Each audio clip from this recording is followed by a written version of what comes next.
রকমের ভূমিকা ছাড়াই আজকের আমূল আলোচনায় চলে যাচ্ছি। আজকে আমরা আলোচনা করব আসলে একটি সামারি কিভাবে লিখতে হয় বা সর্বোচ্চ নাম্বার পাওয়ার জন্য আমরা আসলে সামারিটা কিভাবে গুছিয়ে লিখতে পারি।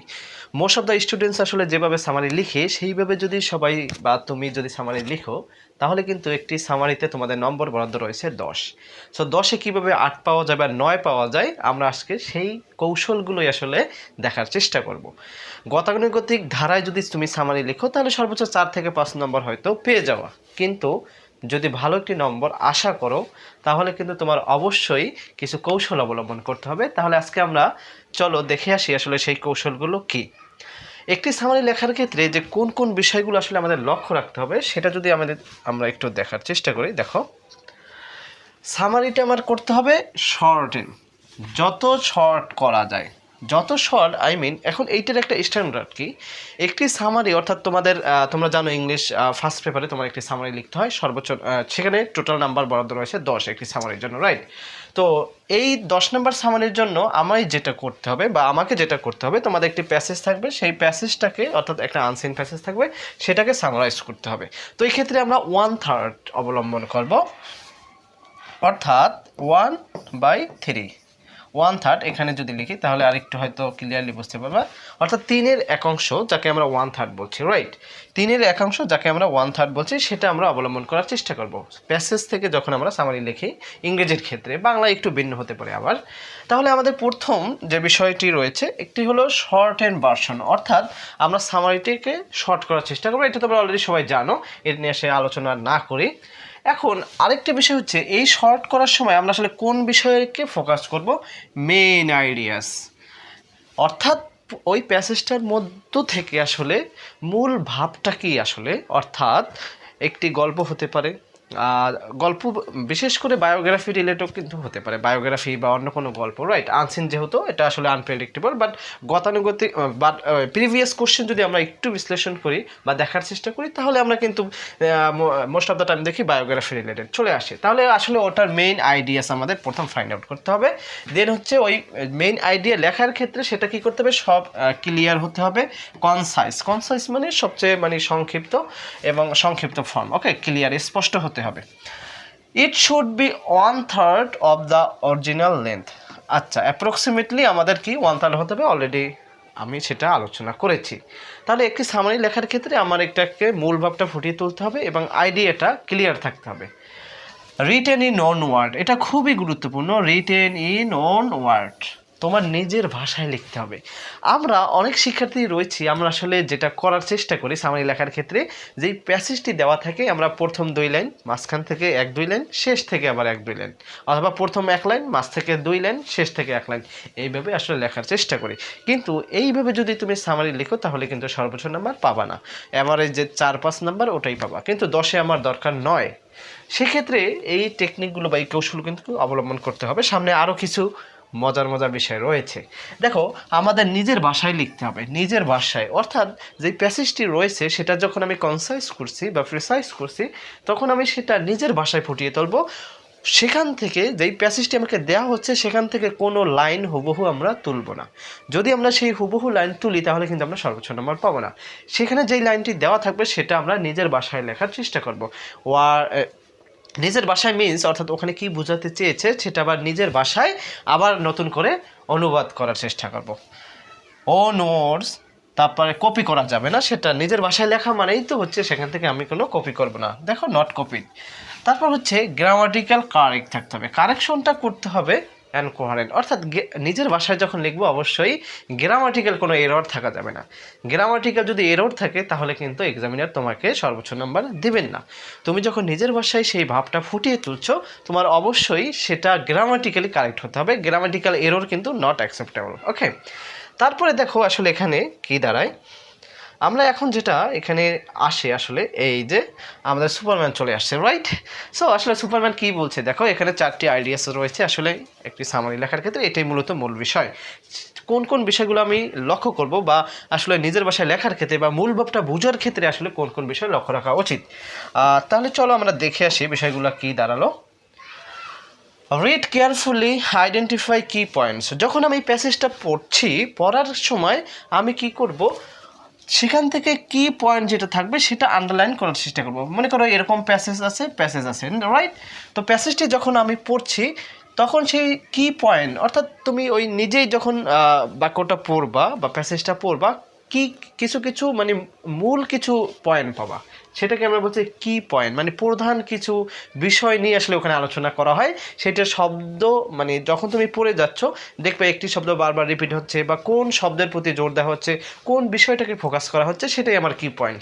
সো এরকম কি পয়েন্টগুলো আমি আইডেন্টিফাই করে রাখবো। সেখানে এক কি পয়েন্টগুলো অনেকগুলো হতে পারে, 4টা 5টা 6টা এভাবে অনেকগুলো কি পয়েন্ট হতে পারে। সেটা আমরা যেই ওয়ার্ডটা আসলে আমরা আইডেন্টিফাই করবো অ্যাজ এ কি পয়েন্ট, তার নিচে আমরা সুন্দর করে একটি আন্ডারলাইন এভাবে দিয়ে দেবো।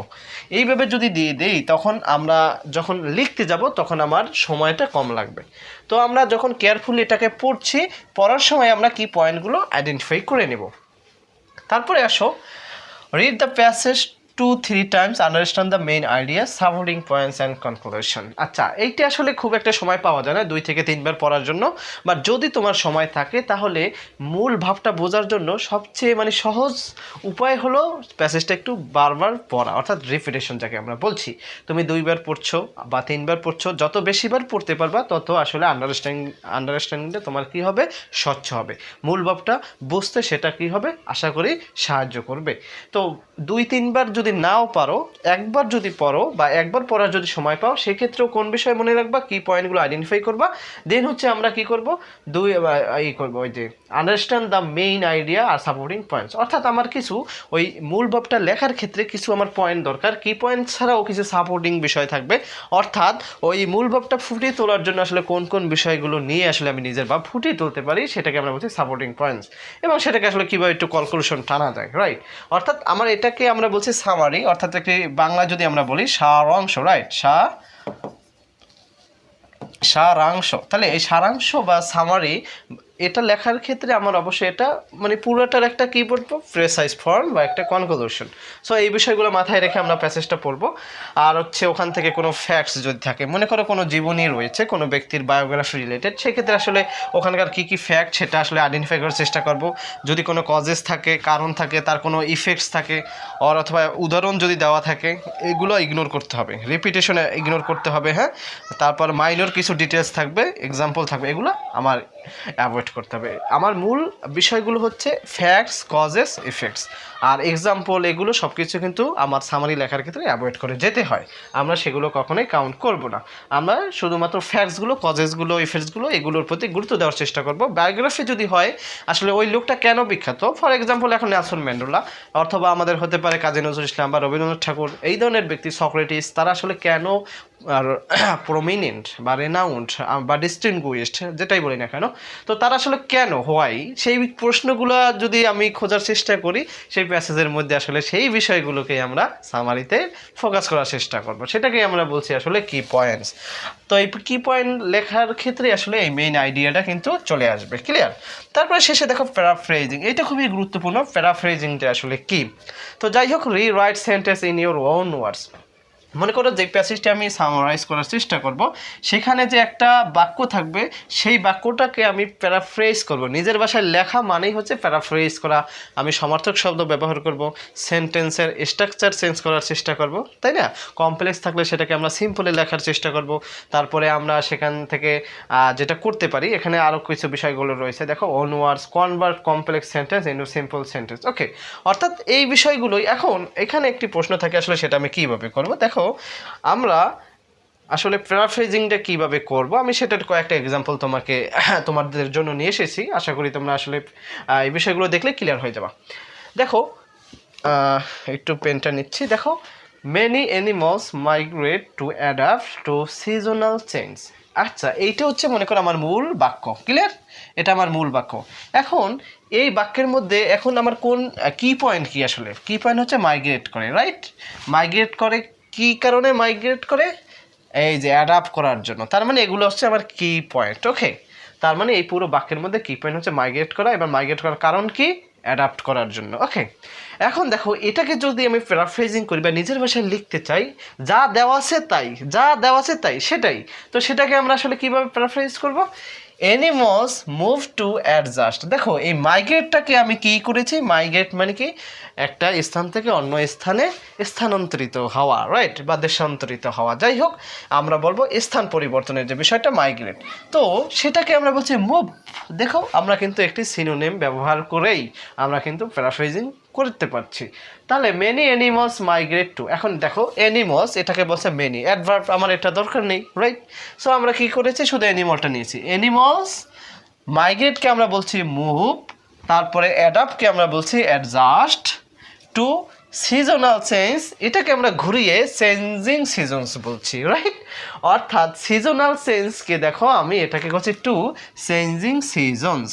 তার মানে তার মানে কি প্যারাফ্রেজিং করার সময় আমরা লক্ষ্য রাখবো যে এই সেন্টেন্স অর্থাৎ যেই প্যাসেজটি থাকবে বা যেই লাইনটি থেকে আসলে আমরা প্যারাফ্রেজ করব সেখানকার আননেসেসারি যে বিষয়গুলো থাকবে, যেরকম মেনি আননেসেসারি বিষয়গুলো এই বাক্যের মধ্যে, রাইট, এটা দিলেও যা না দিলেও তা। তো অ্যানিমালসকে আমরা এখানে মূল সাবজেক্ট ধরে আমরা কি করলাম, এটার একটা সিনোনিম বা সমর্থক শব্দ ব্যবহার করলাম।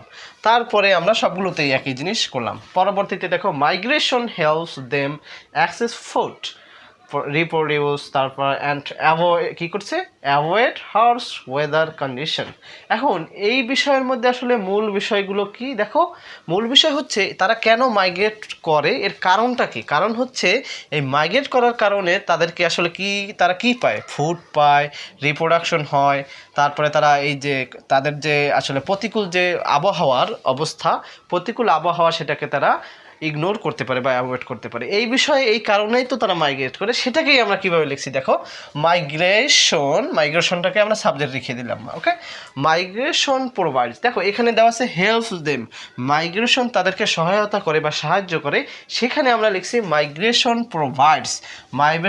মাইগ্রেশন তাদেরকে কি সরবরাহ করে, প্রোভাইড করে, ফুড রিপ্রোডিউস আছে এখানে, দেখো them access food reproduce and avoid harsh weather condition, সেটাকেই আমরা বলছি provides food reproduction and safety. তার মানে দেখো এই পুরো বিষয়টাই কি, তার এই যে অ্যাভয়েড হার্শ ওয়েদার কন্ডিশন মানেই তো তার নিরাপদ একটা আশ্রয়স্থল তারা চায়, তাই না। তারা শীতের সময় একটি জায়গায় স্থানান্তর করে, আবার গরমের সময় অর্থাৎ আমরা জানি কোল্ড এবং হট ওয়েদার, দুইটা ওয়েদারে তারা মানিয়ে নেওয়ার জন্য যখন যেখানে আসলে প্রয়োজন সেখানেই তারা মাইগ্রেট করে থাকে। তো এখন এই ওয়েদার কন্ডিশন মানেই হচ্ছে কি তাদের সেফটি, তাদের সেফটির জন্য তারা এটা করে থাকে। অনেকে এটা অন্যভাবেও করতে পারে, আমি এইভাবে করার চেষ্টা করেছি। দেখো scientist study this patterns to understand animal behaviour, তাহলে বিজ্ঞানীরা কি করছে, তাদের যে এই বিহেভিয়ারের যে প্যাটার্নটা সেটা বোঝার চেষ্টা করছে। তার মানে দেখো এই সায়েন্টিস্ট মানে কি, গবেষক, যারা বিজ্ঞানী তারাও তো এক প্রকার গবেষক, তারা আমরা বলছি রিসার্চার্স, এক্সামিন করে, কি এক্সামিন করে, এখানে দেখছি তারা আন্ডারস্ট্যান্ড করে বা বোঝার চেষ্টা করে, টু আন্ডারস্ট্যান্ড বোঝার চেষ্টা করে, এটাকে আমরা বলছি এক্সামিন করে। দিস ট্রেন্স, দেখো এই প্যাটার্নকে আমরা বলছি trends to learn about animal habits. তার মানে দেখো অ্যানিমাল বিহেভিয়ার যেটা রয়েছে সেটাকে আমরা বলছি অ্যানিমাল হ্যাবিটস। তাহলে আসলে কিভাবে মাইগ্রেশনটা, আচ্ছা এটাই লাস্ট স্লাইড ছিল। তার মানে আসলে আমরা যে বিষয়টা এখানে দেখলাম, আসলে প্যারাফ্রেজিংটা আসলে কীভাবে করা হয়, এই প্যারাফ্রেজিংটা যদি করতে পারো তাহলে তোমার আশা করছি তোমার সামারি লেখার ক্ষেত্রে আসলে আর কোনো বেগ পেতে হবে না। সামারি আসলে মুখস্থ করারও কিছু নেই, সর্বোচ্চ নাম্বার তারাই পাবে যারা আসলে ইংলিশে ফ্রি হ্যান্ড রাইটিংটা ভালো লিখতে পারে। ইংলিশে ফ্রি হ্যান্ড রাইটিং ভালো লেখার অর্থই হচ্ছে তারা কি করে, প্যারাফ্রেজিং করে। তো এই প্যারাফ্রেজিংটা যে যত ভালো করতে পারবে সে কিন্তু সামারিতে নম্বর পাওয়ার ক্ষেত্রে এগিয়ে থাকবে। তো আশা করছি তোমরা আসলে বুঝতে পারছো কীভাবে একটি সামারি লিখতে হয়, কোন কোন বিষয় লক্ষ্য রাখতে হয়। আমি আবার একটু যদি রিক্যাপ করি তাহলে বিষয়টা দাঁড়াচ্ছে এমন যে আমরা আসলে সরাসরি কোনো লাইন কপি করব না, এবং আমরা যতটা এটাকে কনসাইজ করা যায়, প্রেসাইজ করা যায় সেটাই চেষ্টা করব, এবং নিজের ভাষায় লেখার চেষ্টা করব। কোনো লাইন কপি না করে নিজের ভাষায় সেটা প্যারাফ্রেজিং করে আমরা নিজের ভাষায় লেখার চেষ্টা করব, এবং এক্ষেত্রে মূল ভাবটা ফুটিয়ে তোলার চেষ্টা করব।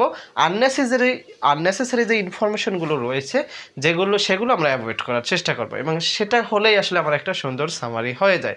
সামারি মানে হচ্ছে আমরা যে বই, এই যে আমরা বলি না বুক রিভিউ অর্থ হচ্ছে কি, দেখো 150 পেজ 200 পেজের একটা বই তারা 5 মিনিটে 10 মিনিটে বইটা রিভিউ করে দিচ্ছে।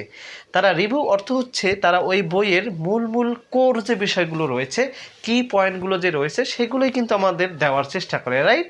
তো সেক্ষেত্রে সামারি তোমাদের ঠিক একই একটা বিষয়, তোমরা সামারি লেখার ক্ষেত্রে ঠিক একই বিষয় তোমরা আসলে মেনটেন করার চেষ্টা করবা। তোমরা সেখানে এরকম আননেসেসারি ইনফরমেশন অবশ্যই সেখানে দিবা না। সামারি একটা প্যাসেজ পড়ার আমার সময় নেই, আমি জাস্ট চোখ বুলিয়ে যাতে বুঝতে পারি এই প্যাসেজে কি বলা হয়েছে, সেই মূল ভাবটা ফুটিয়ে তুলতে পারলেই তোমার সামারিটা হয়ে যাবে।